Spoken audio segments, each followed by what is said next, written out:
한동훈 대표한테 조언을 드리면 목표가 국회의원으로 꼭 지금 들어오는 게 목표냐, 보수 재건을 위한 본인의 역할과 본인의 어떤 세력을 키우는 게 목표냐, 좀 저는 목표를 잘 설정하는 게 중요하다고 봐요. 지금 형님은 개인적으로는 요새 연락을 안 하셔서 지금 여기서 이 자리를 빌어서 제안을 드리는 거죠. 어제 우연히 이제 그 방송 인터뷰에 한동훈 대표가 나왔는데 그 앞 코너가 나였어. 그래서 거기서 만났구나. 그래도 딱 반갑게 악수하고 딱 포옹했지. 뭐 다른 수도권 지역 출마나 이런 것도 수도권에서 이준석 모델처럼 내가 가면은 이길 수 있는 건데 국민의힘 후보는 도저히 못 이기는 지역이 생긴다면 거기는 정말 희생적으로 들어가서 열심히 해서 살아 돌아오면 그건 국민의힘에서도 환영할 일이죠.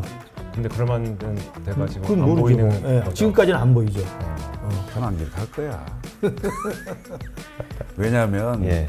우리 이거 근식이 형처럼 나나 근식이 형처럼 많이 떨어져 본 사람은 물불을 안 가리고 가서 도전을 하겠지만 처음 본인 선거하는 거야. 근데 어떻게 어려운 데를 가겠어. 내가 봤을 때는 앞에서 하는 얘기보다 뒤에서 하는 얘기가 더 솔직하고 재밌다. 법정 모드 커튼콜 시작합니다. 오늘 오랜만에 철근식 형님들 모셨습니다. 어서 오세요. 네, 안녕하십니까.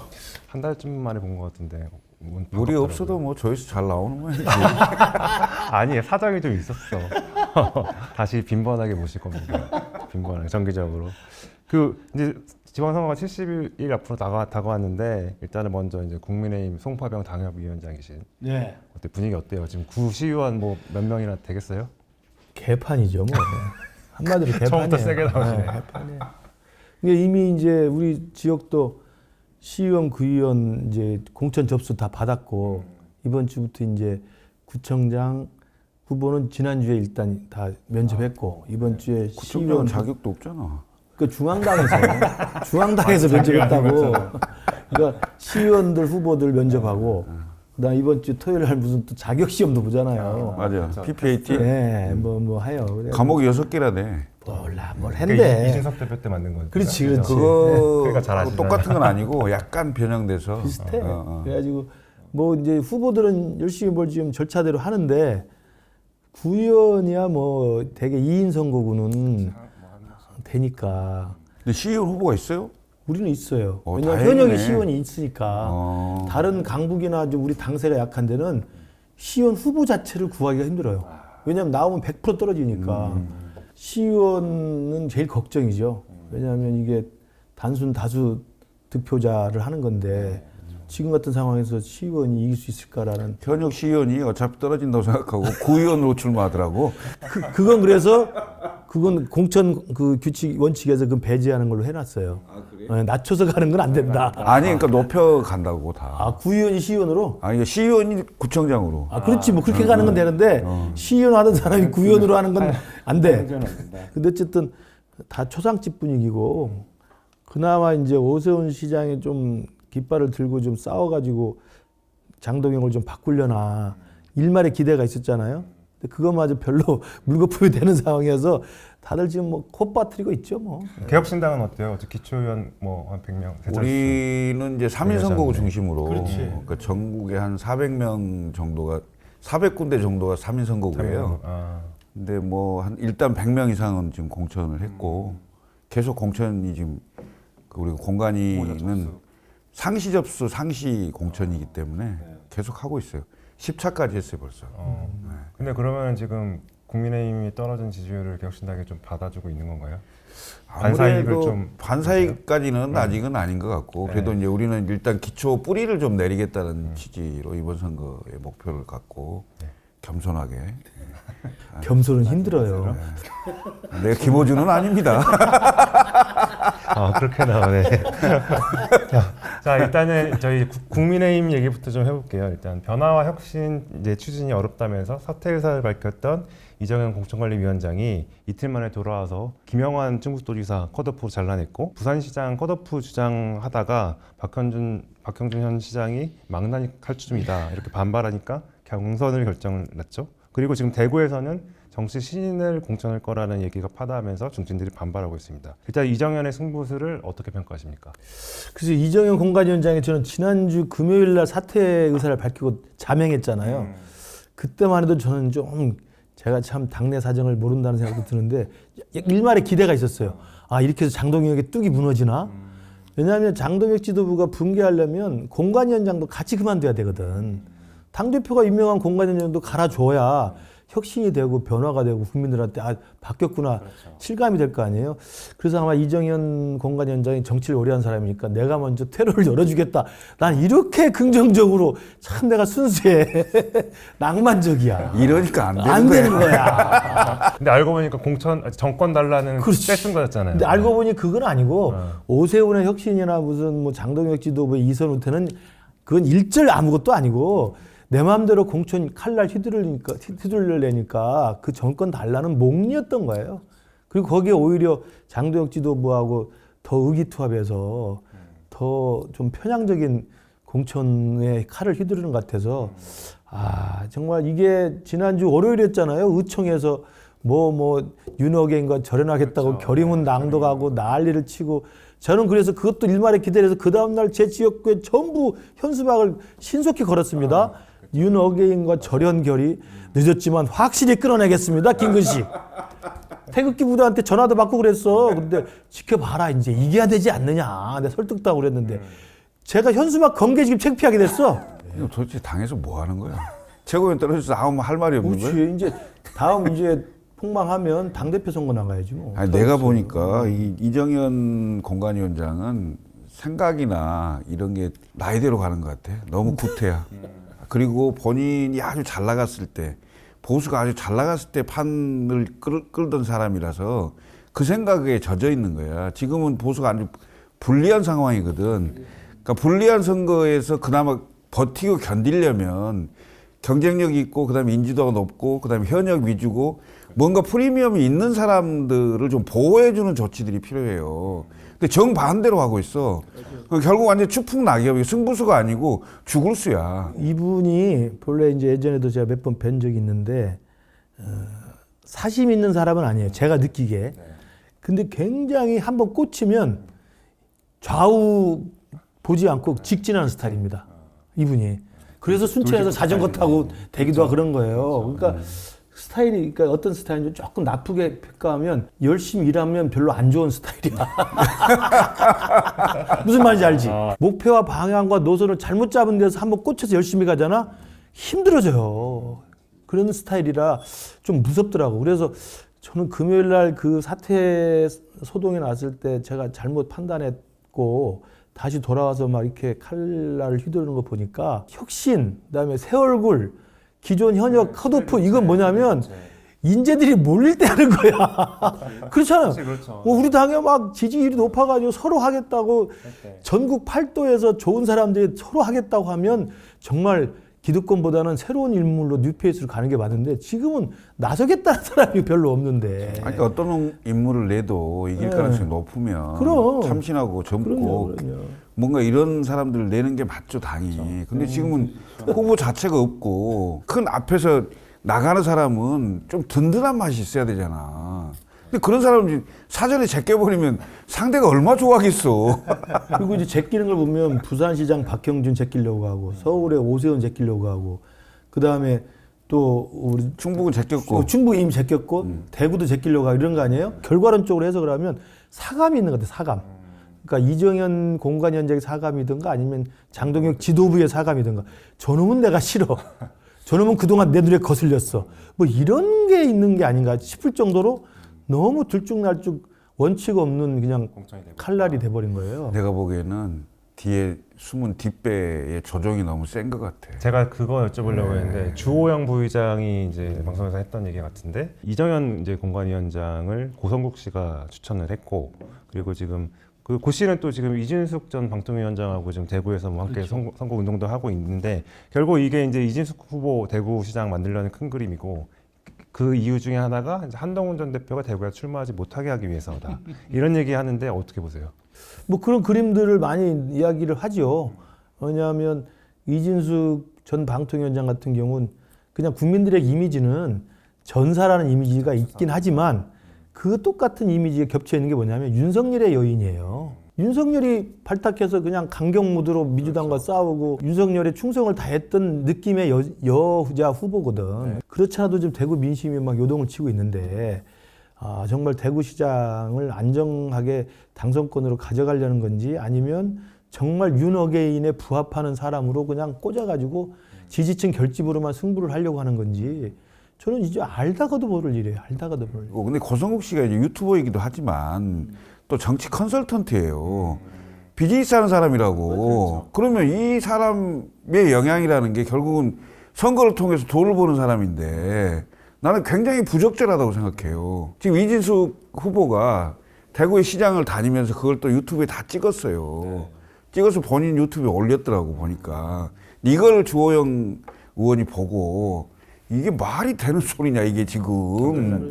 뒤에 배우가 특정 후보를 밀고 있는 게 딱 드러나는 거잖아. 그리고 고성국 씨는 이건 팩트인데 이미 오래전부터 대구 경북 지역, 영남 지역의 군수, 시장, 기초단체장 이런 후보들 중에 윤어게인 쪽에 줄 서거나 윤어게인 쪽에 친화적인 자기한테 이렇게 와서 고개를 조아리는 사람을 데리고 돌아다니면서 자기 유튜브에 출연을 시켰어요. 그래서 뒷말로는 출연료를 다 받았다는 이야기가 지금 허다해요.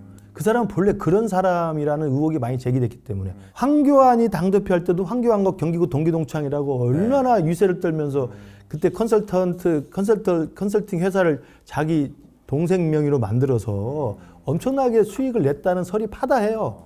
정말 나쁜 저는 비즈니스 사업가라고 생각하는데 그러니까 윤어게인이라는 유튜버의 극단적 지지 세력을 자기 뒷배로 해서 사실상은 엄청난 고수익을 창출하는 비즈니스를 하고 있는 거예요. 그러니까 보수판 김어준이야. 그러니까 그러네요. 정말 질 나쁜 사람인 것 같아요. 저는 한 40년 전부터 이 사람을 아는데 제가 유튜브에서 자세히 말씀드릴 수 없지만 정말 나쁜 사람이에요. 그 정도까지 하죠. 참 나쁜 사람. 참 나쁜 사람. 또 이제 김영환 충북지사를 컷오프해서 오늘도 막 당사에 와서 기자회견하고 뭐 항의하고 계시던데 김영환 지사 주장이 이정현 위원장이 이제 결정 일주일 전에 이제 김수민 전 의원 브랜드 전문가이자 지난번에 당면 개정 TF 팀장을 맡았던 분이죠. 그분을 공천한다는 얘기가 많더라고요. 그것도 일리가 있는 것 같아요. 왜냐하면 뭐 추가 접수를 받고 있고 그다음에 이정현 위원장이 뭐 만났다. 이미 김수민 전 부지사를 만났다고 김영환 지사가 이야기를 하고 있고 그다음에 이 당면 개정하면서 장동혁 대표한테 이쁨을 받았을 개연성이 있잖아요. 그리고 이제 지금 이정현 공관위원장의 칼날을 휘두르는 대표적인 컨셉 신인, 여성, 젊음, 여성, 청년 뭐 이렇게 되잖아요.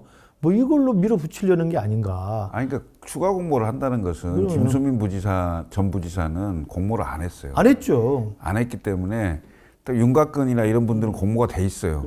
그러니까 굳이 지금 공모돼 있는 사람들 중에서 하겠다면 뭐 그냥 하면 되는데 문을 열었다는 것은 새로운 사람을 받겠다는 거거든. 근데 김수민 전 부지사 입장에서는 김영환 지사가 있기 때문에 그 밑에서 부지사를 했는데 같이 대놓고 할 수가 없잖아. 그러니까 먼저 제껴주면 그 다음에 열고 다시 들어오는 거지. 김수민 입장에서는 부담이 없는 거죠. 지사를 날린 건 아니니까. 당의 요청에 자기는 가는 거잖아.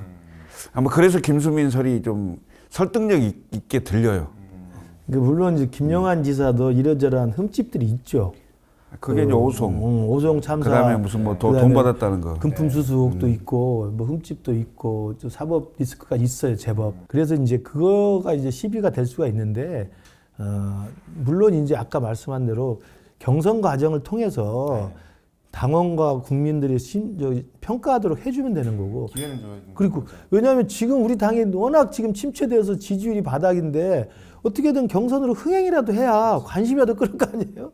그러니까 그런 면에서 보면 현역 프리미엄을 그냥 단칼에 자른다는 게 누구를 또 내정해놓고 한다? 그것도 그냥 우리가 밖에서 볼 때는 장동혁 대표랑 친한 걸로 보여지는 사람을 정해놓고 한다는 건 반발을 살만하죠. 근데 방금 지금 속보가 들어왔다는데 김영환 지사에 대해서 경찰에 지금 구속영장을 신청했다는 거예요.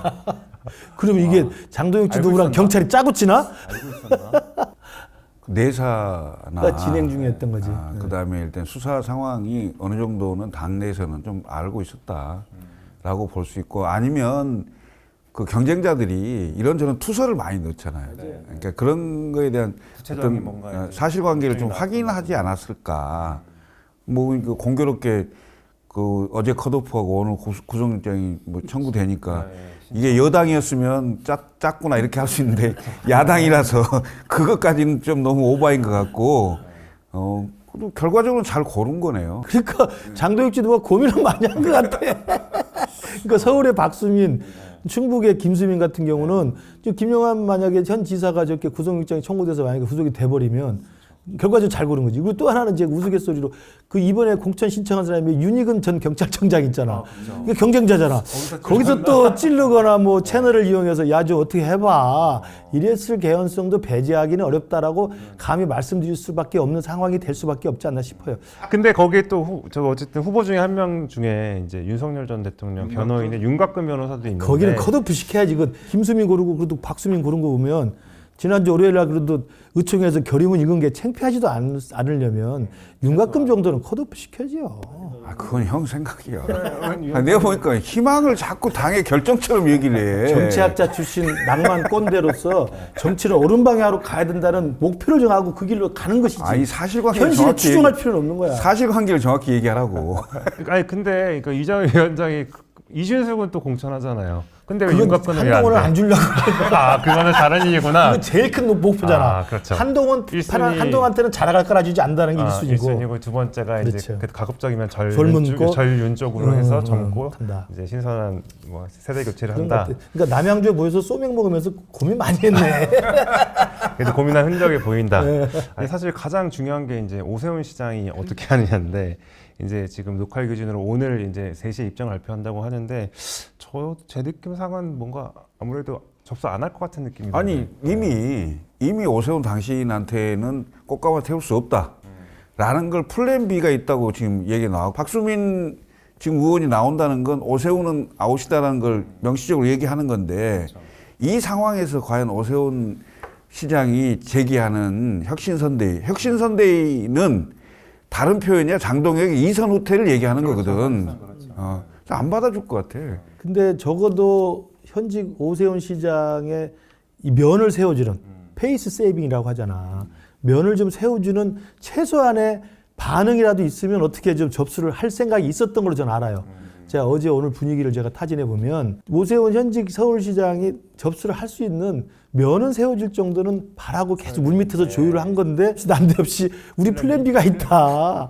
박수민을 딱 추가 접수를 시킨다면 저는 오세훈 시장의 다른 퇴로는 없을 것 같아요. 그냥 이러면 내가 무대 위에 올라가서 개망신 당하느니 불출마를 하고 차라리 당의 혁신을 그냥 부르짖는 게 낫겠다라고 생각할 가능성이 높을 것 같은데 그런데 또 하나는 그쪽에서 계속 고민이 뭐냐면 오 시장 측은 불출마로 인해서 들어야 될 비난 이걸 또 감내하기가 쉽지가 않아요. 뭔가 대선 때도 그렇고 계속 또 철수 느낌인데요. 그러니까. 그래서 이래저래 당이 개판 내고 있는 거야 지금. 정말 개판 내고 있는 거야. 그 당에서 뭐 하는 거야 지금. 빨리 나와. 일단 지방선거 지나고 보자고. 그러니까 일단 민주당에서 가장 지금 유력한 후보로 알려진 정원우 구청장인데 박수민 의원 하면 뭔가 유명하진 않지만 행정적인 능력이 있는 그런 대결로 구도를 맞추려는 것 같긴 그러니까 한데. 나름대로 장동혁 그쪽에서 머리를 쓰긴 쓴 거예요. 그리고 이 박수민 의원이 특이한 게 12.3 비상계엄 해제 결의에 표결에 참여한 사람이야. 맞아. 친한계는 아닌데. 처음엔 친한계 했어요. 아 그래요? 똑같네 뭐라는 게. 비슷해요. 같은 뭐라는 노선과 방향에 대해서 동의했으나 친한계의 그 행태에 대해서는 자꾸 쓴소리를 했던. 그러니까 나름대로 이 장동혁 지도부가 고민을 한 것 같아. 근데 그 정원호 후보에 대한 이런저런 얘기들이 지금 나오기 시작하거든. 뭐 좀 준비를 하고 있는 경쟁 후보들이 뭐 폭탄 터뜨릴 게 많을 거예요. 뭐 이렇게 할 만한 게 좀 있나 보더라고. 더군다나 이제 그 전현희 의원이 정원호 구청장 국회의원 지역구잖아. 자기 지역구 맞아. 다니면서 이것저것 들은 얘기가 많을 거야. 네. 이제 그런 설이 지금 벌써 여의도에 돌고 있어요. 구청장을 12년 했다는 것은 그 지역 내에 이른바 기득권 카르텔 구조에 깊숙이 편입됐을 가능성이 높거든. 하여튼 뭐 재밌는 얘기가 나온다니까 기대하고 있어요. 알겠습니다. 이제 뭐라는 얘기가 나왔으니까 이제 한동훈 전 대표 얘기 잠깐 해볼게요. 며칠 전에 또 야구장 갔죠. 네. 부산 출마하는 건가요? 태국으로 가려고? 관심이 있어 보여요. 그러니까 구포시장 가고 그렇죠. 그다음에 사직구장을 간 걸 보면 관심이 있어 보이는데 그냥 그 전재수 지역구를 한다고 생각하기에는 조금 판이 좀 키워져야 될 필요가 있잖아요. 그래서 지난 주말에 이제 마침 조국이 한번 건드려 주니까 바로 한동훈 전 대표가 이제 조국하고 설전을 벌이는 게 너 그러지 말고 아첨하지 말고 군산 안산 쳐다보지 말고 부산으로 와라. 계속 이게 들어와 이렇게 하는 거거든요. 근데 그 들어오란 사인이었어요? 저는 들어오라고 긁는 거야. 그러니까 미끼를 던지는 거죠. 만약에 조국이 거기에 미끼에 걸려서 전재수 지역구에 나간다고 하면 한동훈 전 대표가 그 지역을 택할 가능성이 훨씬 명분이 좋아지죠. 그렇게 하면 저도 반대할 이유는 없어요. 근데 그게 없는 상태에 나오는 건 저는 계속 반대를 하고 있는 건데 그렇기 때문에 아마 판을 좀 키워서 조국 심판이라고 하는 적임자로서의 한동훈이라는 프레임이 있기 때문에 그런 정도의 구도가 만들어지기를 바라고 있는 게 아닌가 아직까지는 그런 생각을 해요 저는. 근데 정치인의 말은 믿을 게 못 되는데 정치인의 행동은 마음을 표현한 거거든. 일단 최근에 부산을 2번 갔다는 건 부산의 마음이 있다는 거고 그다음에 대구도 생각을 했을 건데 벌써 대구는 이진숙 얘기가 나오니까 보궐선거 자체가 없을 수 있고 그러니까 지도부하고 너무 신경전이 세잖아요. 그러니까 부산은 이미 상대당이 그 재보궐을 만들어주는 게 하나 있고 그다음에 이제 주진우가 하나 있을 수 있으니까 선택의 폭이 있어요. 그래서 저는 거의 부산의 마음을 굳혔다라고 생각을 해요. 한동훈 부산 나올 거예요. 그리고 조국은 안 나갑니다. 왜냐하면 전재수 자체가 조국이 나오는 걸 부담스러워해. 조국이 나가면 일단 부산 그 의전원부터 시작해서 조국 옛날 그 사건이 다 드러나요. 그럼 전재수 자체가 시장 선거에 부담이 가져요. 어차피 런닝메이트처럼 할 건데 부산 현지에서는 김두관 얘기가 많대. 근데 만약에 한동훈 대표가 이제 부산 북갑에 나간다 하더라도 거기 지금 박민식 전 보훈처 장관이 뛰고 있잖아요. 그래서 과연 3자 구도로 치러야 되는데. 그래서 저는 당연히 이게 3자지. 그러니까 이길 저는 수가 있을까? 아직까지도 국민의힘이 가만히 있겠어? 그럼 한동훈 전 대표가 조국이 등판하지 않는 상황에서 부산 북갑을 출마하면 대구에 나가는 거랑 큰 차이가 없어요. 그 지역이 어렵다고 하나 그건 우리 당세가 어려운 게 아니라 전재수가 워낙 발로 뛰어서 한 거고 우리 당의 후보가 계속 후졌어요. 그래서 어려운 거지 텃밭은 어려운 데가 아닙니다. 그렇기 때문에 조국도 안 나오는데 우리 당의 후보가 분명히 있을 거고 그리고 3자 구도로 가갖고 우리 당 후보를 꺾고 당선되는 건 대구에서 되는 거랑 큰 차이가 없어요. 그래서 저는 그 구도는 좋네. 친윤 대 친한.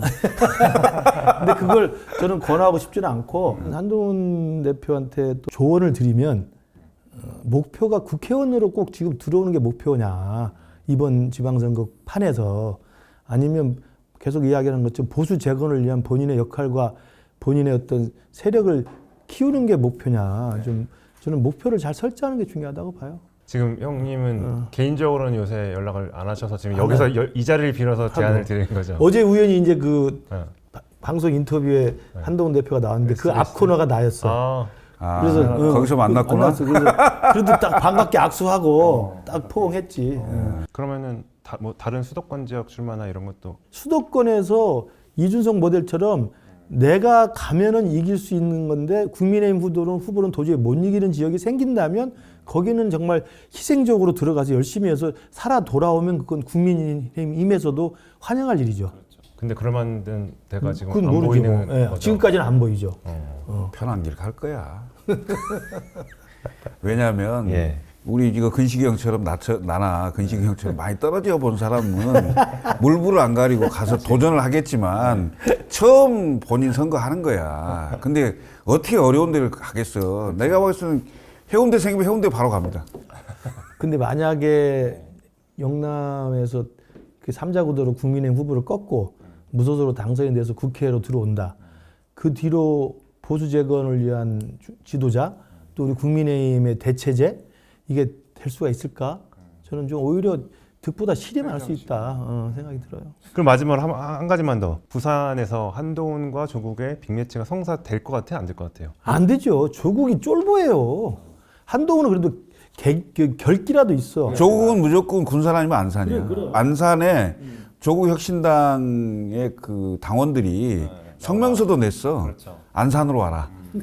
그리고 몸이 가는 것을 봐라. 최근에 조국이 군산을 갔어요. 민주당 세가 세고 진보세가 세다고 보니까 그 두 군데 중에 갈 거야 아마. 알겠습니다. 이제 좀 민주당 얘기로 좀 넘어가 볼게요. 민주당도 지금 그 자중질환이 거기도 개판이죠 뭐.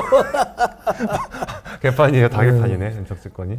야 근데 그 대통령이 말이야 X에다가 A4 용지 4장 정도의 분량으로 글을 썼던데 대국민 담화도 아니고 아니 1년도 안 된 그 대통령 권력이 당내에 이렇게까지 해야 되는 거예요 도대체? 그게 이제 당내 갈등이 크다는 반증도 되지만 또 하나는 대통령이 그만큼 도끼가 오른 거야. 그렇지 않고 이렇게 비정상적인 행태를 보일 필요가 없잖아 대통령이. 불러서 이야기해도 되고 정무수석 보내도 되고 그 뭐 따로 만나도 되고. 근데 그렇게 해가지고 와 이게 지금 막 독이 올라갔고 뭐 이런 거야 지금. 아니 그러니까 사실은 의원들이 좀 나서서 공소 취소도 좀 잘 해주고 이렇게 해주기를 바라고 있는 게 조용조용히 갔으면 그것도 가능하다고 생각했을 건데 갑자기 김어준이 나오고 무슨 뭐 거래를 했다는 도 이렇게 해버리니까 공소 취소는 말도 못 꺼내게 됐어. 맞아. 그리고 한동안 이재명의 사법 리스크는 정리되지 않을 거야. 딱 저 이 대목인데 네. 역시 김철근 총장이 네? 나랑 계속 떨어지면서 네. 정치 구력이 생긴 거야. 뭔 소리야? 이거 지금 잘 보세요. 우리 황영준 우리 앵커도 그 동아일보 기사에 좀 참고를 하라고. 이게 마치 김어준과 이재명의 싸움, 뭐 친명과 뭐 친청의 싸움 이렇게 돼가지고 하는 것 같은데 그 안에 들여다다 보면 이게 자세히 왜 그러면 김어준과 저 비명 애들은 공소 취소 거래서를 제기했을까? 거래서를. 그건 뭐냐면 지금 대통령의 사법 리스크의 탈출 전략과 이쪽 민주당의 친청계 사법 리스크 탈출 전략은 다른 거예요. 얘들이 주도해서 강행 통과시킨 사법 악법 3개 있잖아요. 대법관 증언법, 법외국제, 재판소원 3개는 다 대통령이 퇴임한 다음에 재판을 다 받은 다음에 벗어날 수 있는 거야. 재판은 다 받아라. 1심, 2심 다 받아서 그래도 안 되면 대법관 증언에서 살아보고 그래도 안 되면 헌법재판소 살아보고 그래도 안 되면 판사 조져서 살아봐라. 재판은 받아라는 거야. 이 3개 다. 명확한 거야. 그러니까 너 퇴임 후에 재판은 받아야 돼. 색다른 해석인데. 그러니까 이게 우리 구력이라니까. 이거 단독으로 취재해봐. 근데 대통령이 볼 때 도대체 뭐지? 야 간단한 게 있잖아. 공소를 제기한 검찰이 이거 조작입니다라고 취소해버리면 재판까지 갈 필요가 없어요. 재판이 다 사라지는 거잖아. 재판이 사라지는 거야. 중단되는 게 아니라. 그러니까 이 친청과 김어준은 중단된 재판을 받으라는 의미에서의 유죄 판결 이후에 안전장치를 마련해 주는 척 하는 거고 이재명이 볼 때는 야, 너 내 속마음을 그렇게 몰라? 내가 그래서 감옥 가면 어떡할 건데?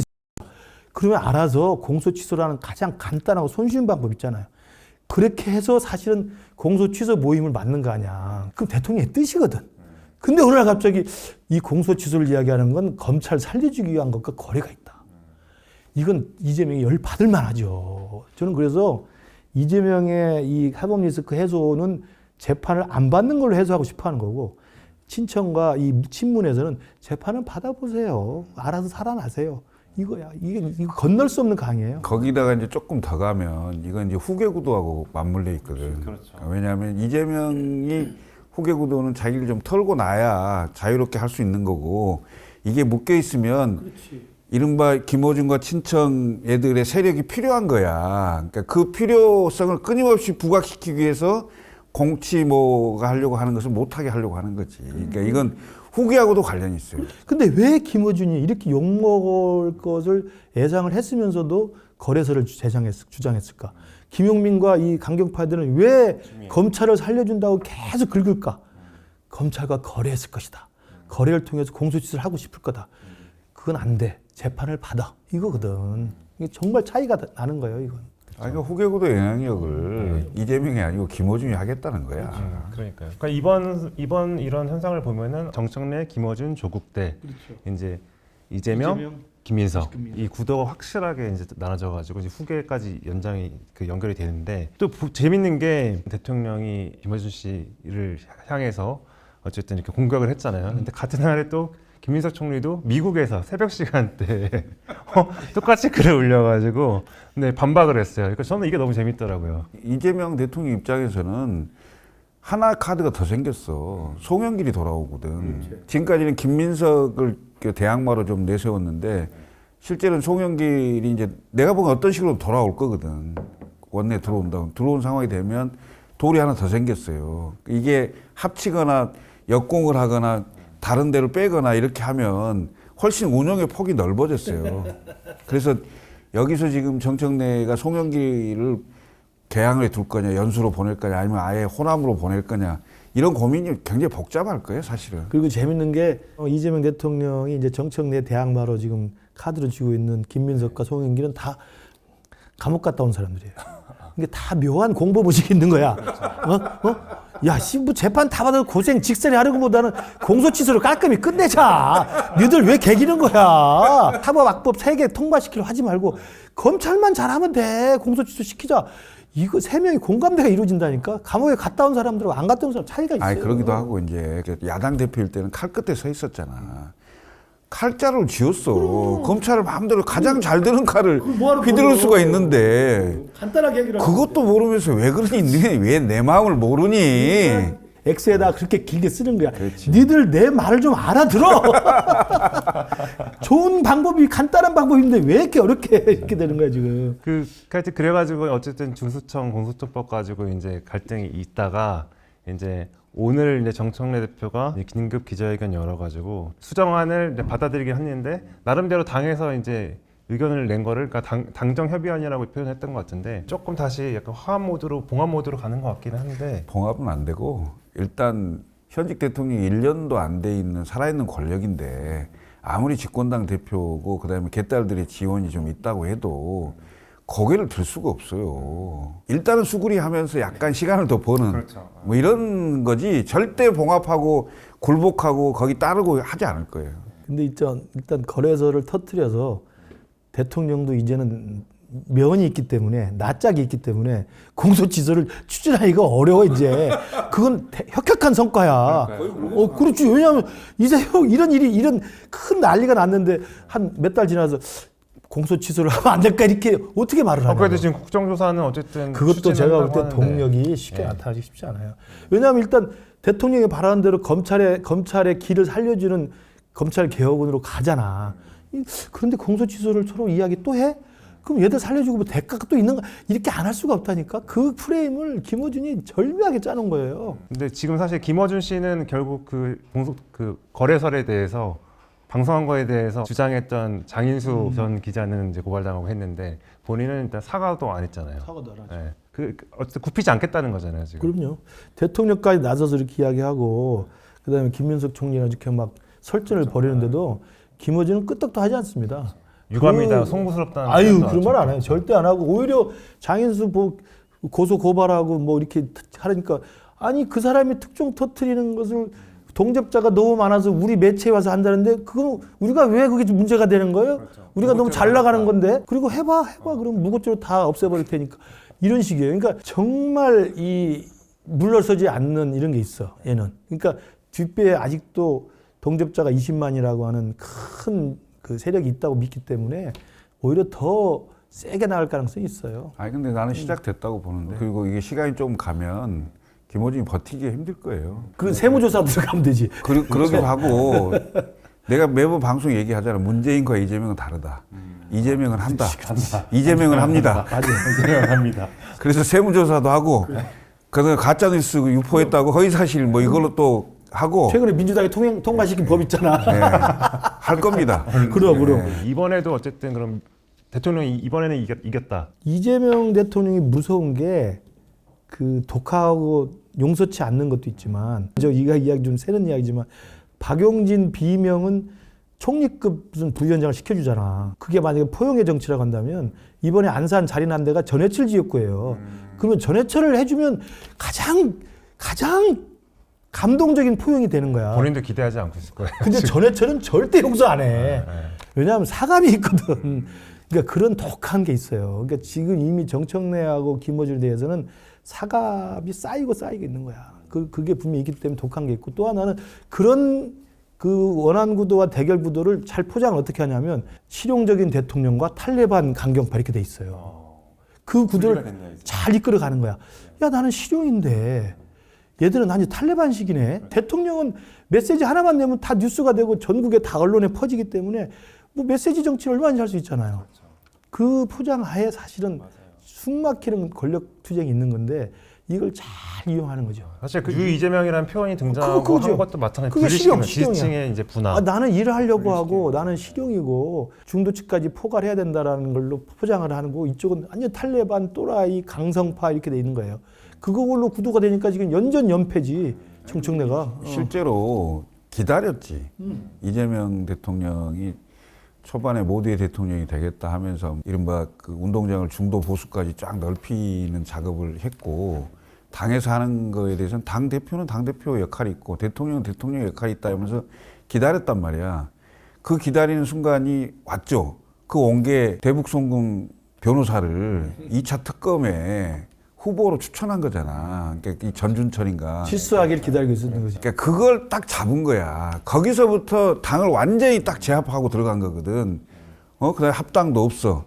그다음에 뭐도 안 돼. 그리고 니네 너무 선명성 강조하지 마. 하자는 대로 해. 이렇게 해서 당을 장악하고 이제 움직이기 시작한 거고. 내가 보면 지방선 끝나고 김남준이나 이런 사람들 들어갈 거 아니에요? 김남준이 이제 복심인데 당이 의원도 많고 하는데 잘 안 된단 말이야, 자기 마음대로. 그러니까 그 복심들을 집어넣으려고 할 거야. 지방선거 이후에 총선 전까지 당 장악에 대한 전력을 좀 기울이지 않을까. 이게 사실 근데 분수령이 8월 전당대회. 그러니까 저도 그게 너무 궁금해요. 명청대전에 사실 전초전밖에 안 돼요. 지방선거 끝나잖아요. 끝나고 8월달 전당대회 있잖아. 이 2달은 명청대전대회가 거의 원자력 폭탄이 터질 거야. 진짜 핵전쟁. 그때 우리는 또 찌그러져가지고 지지율 한 10%대에서 뭐 할 건지도 걱정이에요. 국민도 전당대 준비하셔야죠. 해야죠. 준비하셔야죠. 돈을 좀 모아야 될 것 같아요. 저희가 좀 자주 부르겠습니다. 알겠습니다. 자, 오늘도 나와주셔서 감사합니다. 오늘 카트콜은 여기까지입니다. 좋아요, 댓글, 구독, 알림 설정 부탁드립니다. 감사합니다.